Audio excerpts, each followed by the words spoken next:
selamat datang di mata kuliah hukum acara peradilan tata usaha negara. Perkenalkan, nama saya Anggi Melani Safitri dengan NIM 2020110052. Di sini saya akan menjelaskan penyelesaian sengketa pengadilan tata usaha negara melalui jalur administratif dan jalur tata usaha negara. Alur penyelesaian sengketa tata usaha negara dibagi menjadi dua, yaitu yang pertama dengan cara upaya administratif dan yang kedua melalui gugatan pengadilan tata usaha negara. Baik, kita masuk ke pembahasan sengketa tata usaha negara. Sengketatun adalah sengketa yang timbul dalam bidang tata usaha negara antara orang atau badan hukum perdata dengan badan atau pejabat tata usaha negara, baik di pusat maupun di daerah, sebagai akibat dikeluarkannya keputusan tun, termasuk sengketa kepegawaian berdasarkan peraturan perundang-undangan yang berlaku. Sengketa tata usaha ini dapat diselesaikan di pengadilan tata usaha negara dengan mengajukan gugatan tertulis yang berisi tuntutan agar keputusan tata usaha negara yang disengketakan itu dinyatakan batal atau tidak sah dengan atau tanpa disertai tuntutan ganti rugi atau rehabilitasi. Sekarang kita masuk ke alur penyelesaian sengketa tata usaha negara melalui upaya administratif. Suatu prosedur yang dapat ditempuh oleh seorang atau badan hukum perdata apabila ia tidak puas terhadap suatu keputusan tata usaha negara.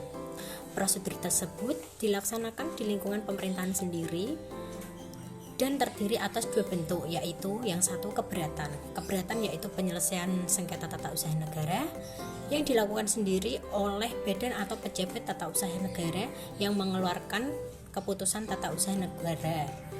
Yang kedua yaitu banding administratif, yaitu penyelesaian sengketa tata usaha negara yang dilakukan oleh instansi atau instansi lain dari badan atau pejabat tata usaha negara yang mengeluarkan keputusan tata usaha negara yang berwenang memeriksa ulang keputusan tata usaha negara yang disengketakan. Alur yang kedua yaitu melalui gugatan melalui pengadilan tata usaha negara.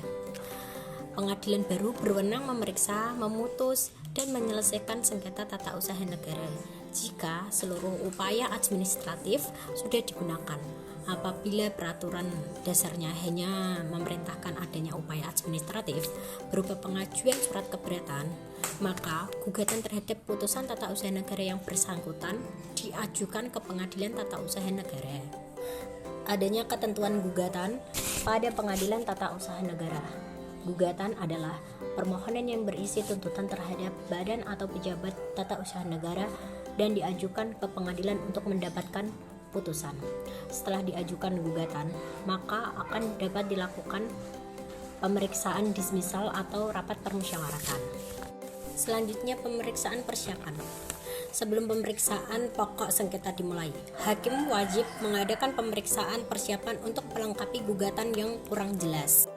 Apabila dalam jangka waktu 30 hari penggugat belum menyempurnakan gugatan, maka hakim wajib menyatakan dengan putusan bahwa gugatan tidak dapat diterima dan tidak dapat digunakan kembali upaya hukum, tetapi dapat diajukan gugatan baru. Putusan pengadilan tata usaha negara dapat dimintakan pemeriksaan banding oleh penggugat atau tergugat kepada pengadilan tinggi tata usaha negara. Jika penggugat tidak puas dengan putusan tersebut, dapat dilakukan upaya hukum kasasi dan upaya hukum luar biasa peninjauan kembali kepada Mahkamah Agung.